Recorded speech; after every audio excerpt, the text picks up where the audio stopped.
La la la la la la la la la la la la la la la. Ngalangga, flex ko lang yung aking dating trabaho. My previous work. Trabaho ko sa Japan.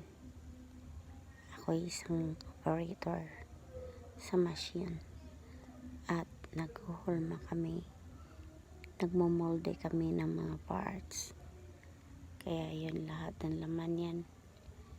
Yung unang tinutulak namin yung boxes, lahat ng laman nun ay ang mga parts namin minumolde.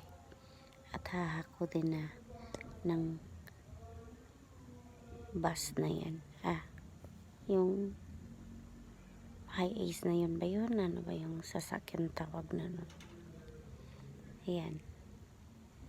Ganyan sana ang aking trabaho. Mga langga kung hindi ako napauwi sa Pilipinas. Kaya ngayon, eto, tambay na lang. Nag-aabang na lang kung sinong mag-aayuda. Anyway, that's all. And thank you so much for watching. Like and comment.